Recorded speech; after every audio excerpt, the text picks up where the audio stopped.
All right, I want to welcome everyone this afternoon to our Saturday series of the 7 Habits of Highly Effective People. My name is Chris Smith, and I get to cover habit number 3 today with you. We have just under a shade under 30 minutes to dig in on this. This is kind of as I close this out, you'll see that this is kind of a turning point habit. And we want to look back at the also at the other 2 habits, reflect on where we're at on all 3 of these together as we kind of wrap up today and as you move forward, because this is kind of a big one. So my just a little bit about my background and starting off here. I have 2 different paths of professional background. One working in mountain rescue and in mountain sports, the other in the construction industry. So I've had these different professional paths. One was attached to a lot of purpose and not such a great income. The other one, not so much purpose behind it, really formula, calendar, budget driven, but a much better paycheck involved in that. So those were my two in the different paths in my careers prior to getting involved in LifeVantage and network marketing. This is my first go at this industry is with this company, LifeVantage. And what I've learned actually throughout my whole life, going back to things I had done recreationally, growing up running and riding my bicycle, was the application of a lot of these habits. These things, once they appeared to me kind of in a format that had been all put together by someone, like in a book or a program like this, I recognized a lot of it, probably from the coaching and mentorship I had gotten in sport. So with that, that's just a little bit of my background. So I have had some exposure to this, making the kind of commitments that are involved with these habits back when I was a teenager. So what I want to do today is, as we run through this, I want to give everyone some ideas because you want to be thinking about this habit of putting first things first, right? And so that's going to be how it applies to your own life and your own LifeVantage business, what goals you have. And I'm going to just draw some analogies with other stuff in my life to as we move through this to show you how you can apply it to other aspects of your life, not just relevant to your LifeVantage business, but all of these habits will work across the spectrum in all your roles that you have. I have different roles in my life. A husband and father. I have my role in my LifeVantage business. I have my role as a bandmate. I play in a band with a bunch of guys, and we actually have to practice and be good for some appointed gigs that we play. So you have all kinds of different roles in your life. Those roles are going to have different goals, different priorities. But today, I'm going to try to keep things relevant to LifeVantage, and then maybe some analogies that would show you how you can apply it, all over the place. This process we're going to go through to putting first things first, and it's all very, I think, simple stuff, elementary stuff. It just needs to be the crux of it all is it needs to really be applied. So putting first things first is habit 3. I'm going to talk about where that sandwiches into the 7 habits as I close out today's presentation now in about 25 minutes. So this putting first things first, we want a principle of focus. And the paradigm that people work in is, I don't have time, I'm too busy. And the highly effective paradigm would be to protect your time for what's most important to you. Okay. So to start off, it's really your values, what you value, determine the objectives that you value the most. So obviously in LifeVantage, if you have goals to take this all the way, I did. That was one of those valued objectives of mine. I grew up racing my bicycle. So as a in my role as a competitive cyclist, there were certain races, I wanted to do well at. I wanted to finish the season having accomplished some certain things, and these things, I valued a lot. So, uh, what's the vision of how your life is going to be? Um, I think that's important. I had a screen background behind me of palm trees, on the beach somewhere warm. You want to saturate yourself, okay, with this vision to kind of stay attached to that. That's really important as we wrap up these steps to doing this. Commitment's going to be a big one. So, yeah, you want to saturate yourself in like what that life is going to look like, and then um, list the priority activities that are aligned with obtaining that vision. So with LifeVantage, it's going to be, the meetings and events. Basically, those are the priority activities. You got to make those meetings happen. You got to figure out how you're going to get to events. That's what Sarah and I did. We do this as a team, but I've heard Marcy Nettles say this really well a lot, which is we will help, period, you build your business, not we will help you build your business, which we do to a certain point. In the beginning, we do it hand in hand. So, what are those priority activities? If you want to be an executive level distributor, what are those things you're going to have to do? Now, I won't go into that. Those are for you to think about. Everyone's going to operate in a different way, but we do know the general process. We're in marketing. We need to get new eyeballs on this thing every single month. So, um, focusing on guarding our time.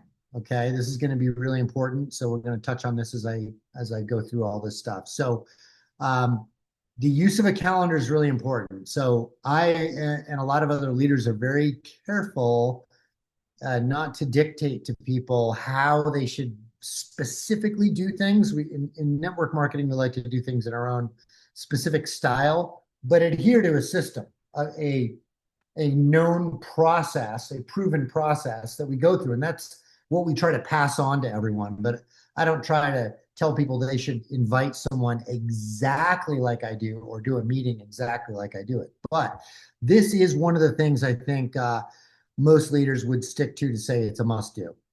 Have a calendar. It can be digital, it can be a paper calendar, it can be a combination of both. It's got to be something you like and you're going to use and stick to. And there's some reasons for that. The calendar is going to identify the priorities where your time is focused. So if you end up doing what you write in your calendar, it will show no matter what you say your priorities are, over time, when you look back at your calendar, it will show you where your priorities were and are. Your ability to design and create your own plan. Just do it. Your abilities are going to get better. Every week, plan, do review with what you're doing based on your results, how you felt about how everything went, no matter what you're doing, right? And you're going to get better at designing and creating your plan. And again, as we move through these next few steps, we're going to talk about that, how that is. But this is just what the calendar is going to do for you, the benefits of it. And it's going to show your level of commitment to your plan. So have a way to put a square around something that you wrote in your calendar that I was going to do, but put a square around it or a checkbox when you actually end up doing it, because it's, there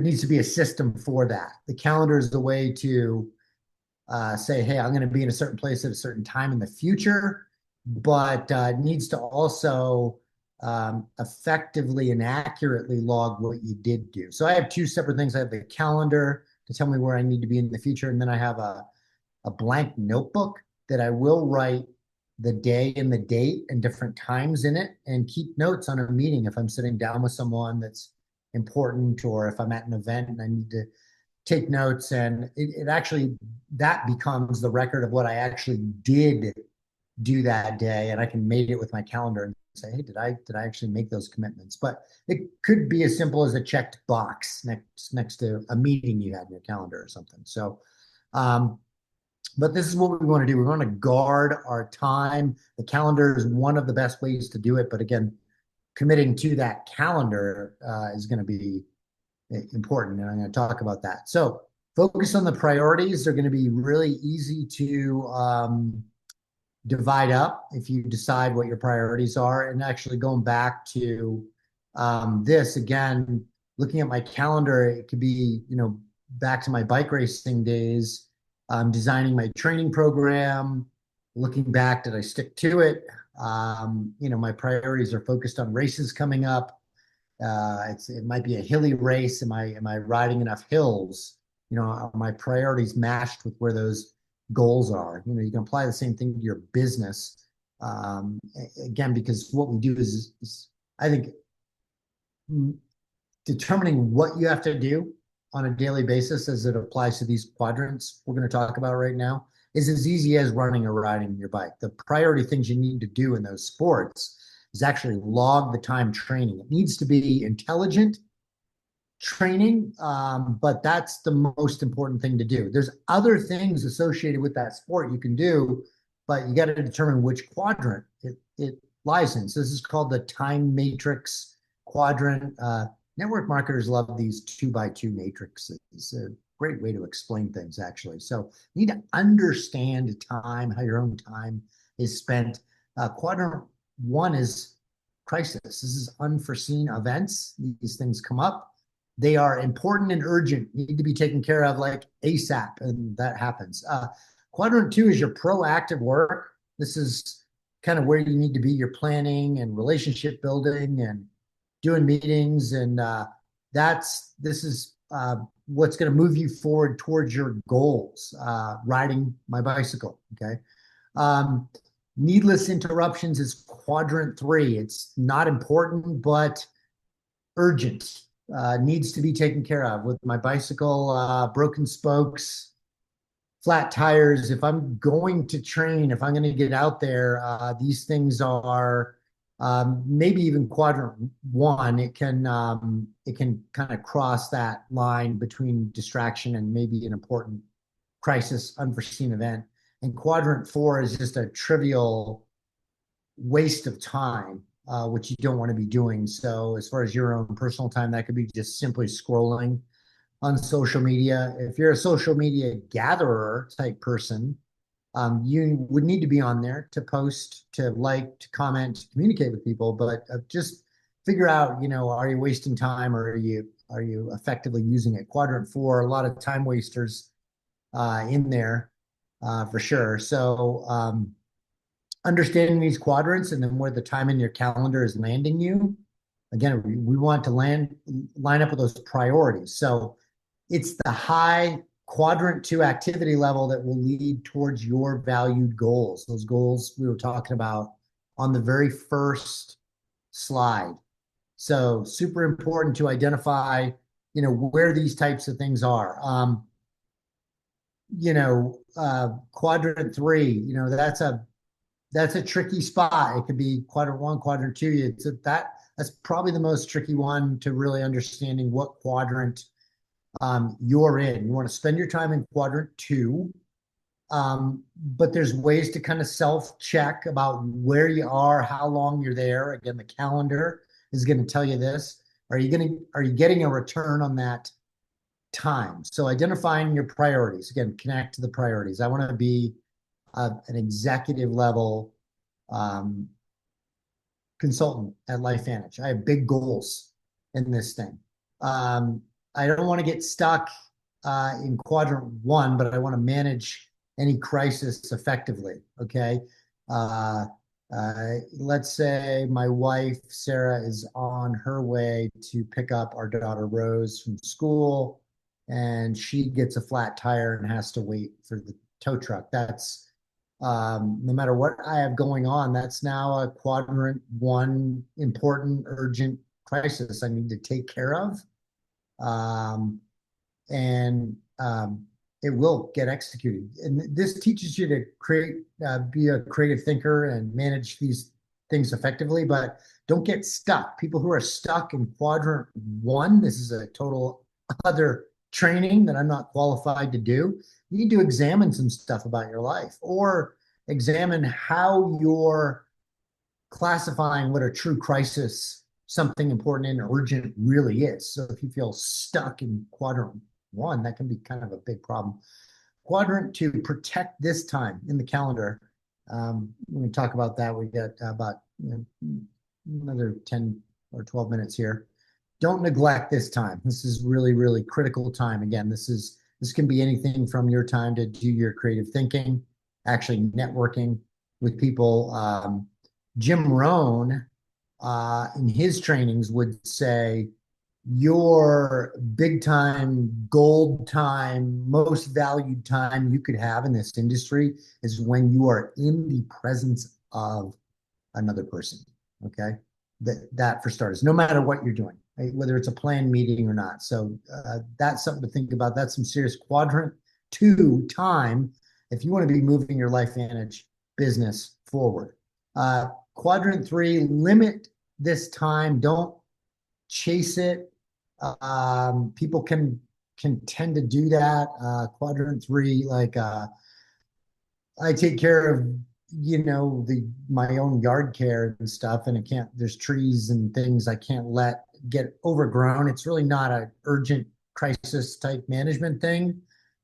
But I don't want to hide out there like, oh well, I got to do this, I got to do that, and just keep because it has to get done. Keep mowing the lawn, trimming the trees, and pulling weeds, doing all that thing, and avoiding working on my LifeVantage business or riding my bicycle if there was a race coming up that I was supposed to be training for. I'm not doing the hard things, the quadrant two things that are going to get me to my goals. Because again, what quadrant am I in? And what's the return? Is the other those four questions on the side that you need to ask yourself when you look at your calendar and how you're lining it out. Is mowing the lawn going to get me, a victory in that race or whatever objective I have, or is it going to get me in front of the next person for LifeVantage? Likely not. So don't chase in there. And then quadrant four, just skip all those time wasters all together. It's where people really want to check out, binge on Netflix. I get it. This is where the ease and the comfort really is, but this is really what's the deal breaker on people making it to their dreams. Too much time wasted here. Your time is valuable. It's going to slip away. You want to be in quadrant two. So these questions, which quadrant is this activity really in that I'm in here? Why am I in here? How long have I been here? Am I getting a return as far as my valued goals? Some people are, they're comfortable in life and they don't have valued goals and they're going to be satisfied with the binging on Netflix and stuff. But again, if you have goals, these are the habits we need to adopt. This putting first things first. So when you plan your week, the big rocks, if you have goals in LifeVantage, those are big rocks. If you have goals to run a marathon, that training you're doing, those are big rocks. So prioritize your time. So what are the specific quadrant two activities that move you towards your vision and most valued goals? Okay, with us, again, it's meetings. However you do your meetings, get new sets of eyeballs, new people to learn about what we're doing and whether or not our vision, your vision, will line up with their vision, whether it's a product that they need or an opportunity to join us in this mission. This could be life-changing for them, right? What are those activities that are going to put you in front of those people or move you towards that? Those are the big rocks. You want to put that in first, not let that time slip away, and have the mowing the lawn and some of the other things that just are not really priority. So what you want to do is you want to use your calendar. You want to plan every week. And you want to make this a regular practice, whatever day that has to be. You want to constantly check in actually on the calendar, like who am I showing up big time for? Be connected to your mission and goals. If you're not connected there, your calendar, your planning, your mindset will get sucked into the routine. It really will, unfortunately. So remind yourself of your goals and your mission and what matters and where you want to be in the next year, 5 years. 10 years. Okay. So plan your time around those priorities. Place your quadrant two activities in the calendar first, get them in there, get them done. Ask, where do I need to show up this week to be moving towards my value goals and vision? So whether that's meetings, whether that's an event, whether that's Zoom, whatever that looks like, again, associated with your Life Vantage business, or again, the analogy, if I was riding my bicycle, um, what time of day am I, rolling out to ride my bike? That needs to be in my calendar, not like I'm going to ride my bike on Tuesday, when I have time between my meetings or whatever. It really needs to be a focused Q2 activity, that's put in there. So staying true in the moment of choice, because the quadrant one, the urgent, important stuff, and the not important but urgent stuff, quadrant three, will pop up when you're trying to really get that one little step towards your dreams and goals. It's not going to happen be like a studying crash course style for an exam or something like that. You're not going to be like, well, I'll just take care of this now, and then I'll do my Life Vantage work later, and I'll just, I'll try to do 30 hours of work straight in Life Vantage and make it happen. It's really a consistent effort over a period of time. So sticking to your plan is really, really important.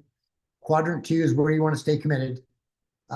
Quadrant three activities, that's the trap of a busy person. They are urgent things that are not necessarily super, super important, but they have to get done. So you're like, well, I've got to mow the lawn. If I don't get to it, it's going to rain, and then I'm on the road, and it's not going to get done, and so you kind of get in these traps of the quadrant three activities, thinking you're really busy, but it's not where your commitment should be. It really shouldn't. So be good at weighing those activities out. Um, one of those could be like just on the bicycle end, like, oh, I gotta swap some bolts out to get my bike lighter and all this. And there's a really great American cyclist. His name was Greg LeMond, and he won the Tour de France 3 times. And he used to say, hey, before you're worried about taking 10 grams, which is a small amount, but people would fuss over that, off your bicycle, you should worry about taking 10 pounds off your butt. Meaning, you should probably stay committed to training and riding your bike before you worry about lighter spokes, aerodynamic spokes, these type of activities that, as a cyclist, you probably need to make improvements to your bike. But is it that important? Do you gain that much? Is there that much of a return over doing those little things over riding your bike? I would say, as a guy who rode his bike a lot and raced a lot, no. It's more important to ride your bike. The quadrant four activities, that's just the trap of a non-busy person. You're just not busy, and you're willing to admit it, and binge on Netflix and endlessly scroll. And quadrant one activities should not be dominating your time. Again, there's a problem there. You're not likely not analyzing what that quadrant the activity properly falls in, when you're doing something like that. But there are some people who go from crisis to crisis to crisis in their life. It is a tough place to be in. Again, it's another point of personal development, I think, to examine that. We are. But quadrant two, just to understand those four simple quadrants. Some things straddle both, right? Understanding that it's not a hard and fast rule, but really staying committed to quadrant two and prioritizing that time in your calendar. So how can you stay true to that? There's all these things, but this is the crux moment, right? You can write everything in your calendar. You can be the best planner, but push will come to shove. And that's what separates everyone who's good at something from people who are great at things. And so when the moment of choice comes, you want that time protected. You want to make a habit out of that. You can write some kind of implementation intention or give yourself an incentive. When I was bicycle racing, I had to watch my diet even as a teenager. You just want to keep your weight at a certain level and not fluctuating a lot. And yeah, I would give myself incentives if I reached some goals and actually did place really well in these bike races and showed that my training was effective and my plan was sound. I would eat an entire pint of Ben and Jerry's ice cream when I got home on a Sunday afternoon from a bicycle race. Not all the races, mind you. I would have to, it was kind of a reward and incentive, but it was how I would like open that freezer, see ice cream and not eat it, even as a teenager, to be like, no, I actually want to win that bike race more than I want that ice cream right now. But if I get third place in that bike race and I've done all this hard work over the last few months, yeah, maybe I'll eat that whole pint when I come home from that race with my third place trophy. Who knows, even if I didn't win. So those kind of things, recruit an accountability partner. Um, you have to have that end in mind, your goals in mind. Always be self-checking, self-accountable. Stay consistently committed. Staying committed to your plan is the most difficult part of this habit, putting first things first. So when planning each week, review the previous weeks and months in your calendar, again, to measure your commitment to yourself and your plan. Don't ever beat yourself up at all with that. No reason to. It's just plan, do, review, and get better at it. So put first things first. Use the calendar to do that. Put first things first, and then use the calendar also to measure how you're doing it at sticking to the plan. Is the plan sound, and are you doing it? So with that, I'm going to use the final couple of minutes to make a transition, because what we're doing is you close out these first three habits that you've learned about, and this is your independent activity. Okay. And you want to master these things before you start understanding working interdependently with other groups of people. Because unless you can have your own stuff in order, it's really tough to go make deposits and contribute to the group or to other people. So this is a concept many of you have heard. I'm not teaching on it today. I'm just setting this up for your understanding of really go back, understand these first three habits, and that they're about taking care of yourself and being independent and operating on your own in a very sound way. And when you can do that, and once you've demonstrated that over a long period of time, then you can start to go make deposits with other people. You're going to be known, liked, and trusted, mainly for the way you care for yourself. So be solid in your first three habits, knowing where you're going, how you're getting there, and along with a demonstrated commitment to your own vision. These are cornerstone in building your public victory and habits of interdependence. Again, you want to be recognized as someone who takes care of themselves very well and kind of has those boxes checked before you're going to be a valued member of any team. And then part of the steps for that I'm just kind of reminding everyone, we're in transition here as we move into the next three habits of interdependence, and the final seventh habit is our key relationships, and really not making withdrawals, asking people to do something for us, but acting to make deposits. So just thinking about this, the ability to listen to people, and through our actions and have them feel heard is a deposit. So if your actions make them feel heard, not just say, yeah, I heard you, over time, consistently, these are going to be deposits with people. And that can look a lot of different ways. Again, my job not really to train on that specifically, just to get your mind around the concept that we are transitioning. And these skills are not all one application. These first three are applied to how you're going to operate yourself and be completely operating independent of others. And think about this transition of being like, okay, I've fortified myself in a way that I know I can be a great, solid, dependable team member. And what am I going to do to do that? And those last couple slides were just a few things that people are thinking about as they move into these next three habits that we're going to talk about. So next week will be habit number 4. Sarah and maybe perhaps I will be on that call. It is 2:30 on the dot. I want to honor everyone's time on a Saturday for being here this afternoon.